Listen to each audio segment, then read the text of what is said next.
Je vous l'ai dit, les provinces aujourd'hui nous divisent, puisqu'il y a des provinces indépendantistes et une province loyaliste. Est-ce qu'on veut ce modèle pour demain ? Est-ce qu'on veut continuer à voir la politique juste par cet angle-là, loyaliste ou indépendantiste ? Nous, ce n'est pas notre souhait. On veut arrêter cette fracture. On veut maintenant que le débat politique s'organise autour des enjeux du XXIe siècle. Et pour ça, il faut qu'on prenne des réformes fortes, il faut qu'on supprime ces provinces. Lorsque Jean-Marie Tjibaou et Jacques Lafleur se sont serrés la main, ils nous avaient promis deux choses, la paix et le destin commun, le vivre ensemble. Effectivement, on a eu la paix pendant 35 ans, 35 ans de développement, 35 ans de rééquilibrage économique, mais par contre, les résultats du référendum nous ont montré qu'il y avait toujours deux blocs, les indépendantistes et les loyalistes. Comment est-ce qu'on peut construire un destin commun, un vivre ensemble, quand il y a ces deux blocs qui s'affrontent à chaque élection ? Aujourd'hui, la Nouvelle-Calédonie est française. Mais par contre, cette fracture calédonienne est toujours présente et nous, on veut passer à autre chose. À Génération, on ne veut plus que les indépendantistes et les loyalistes s'affrontent. On ne veut plus que le débat politique tourne autour de cette opposition. On veut aller de l'avant. Et pour ça, il a fallu d'abord qu'on s'interroge sur les raisons de ces deux blocs.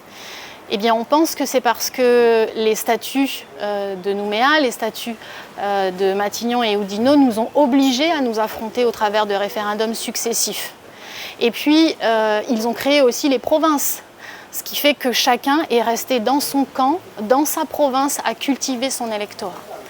Si on garde les provinces et si on continue à inscrire des référendums, on va toujours s'opposer autour de cette question d'indépendance. Et ça, on ne le veut plus. C'est pourquoi aujourd'hui, on propose un nouveau projet, une nouvelle vision de la Nouvelle-Calédonie. C'est ce qu'on a appelé la réunification calédonienne.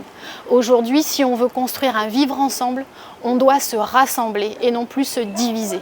Donc le projet qu'on propose, il permet d'abord de supprimer ces provinces qui nous opposent aujourd'hui et de proposer un modèle avec une Nouvelle-Calédonie forte et des communes proches des gens, proches des Calédoniens pour mettre en œuvre ce que la Nouvelle-Calédonie aura décidé.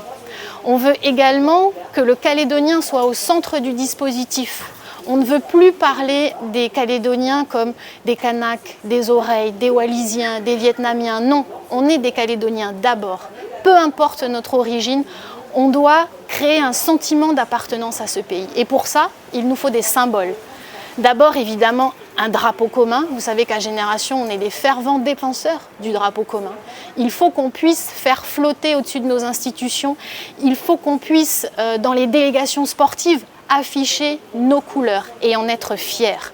Il faut également qu'on ait une citoyenneté calédonienne ouverte, mais qui soit le ciment de notre société. Et c'est pour ça que cette citoyenneté calédonienne, elle doit être inclusive.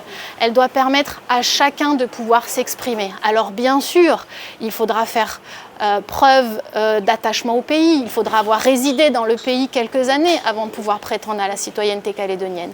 Mais on ne peut pas construire un pays en excluant des gens.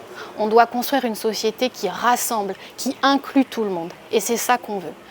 Et puis, pour qu'on n'ait plus à s'opposer, parce que moi je ne veux pas que ma fille ait à revivre ça.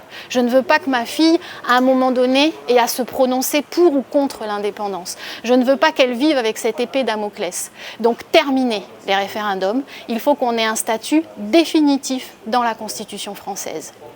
Vraiment, notre objectif à Génération, c'est d'aller de l'avant.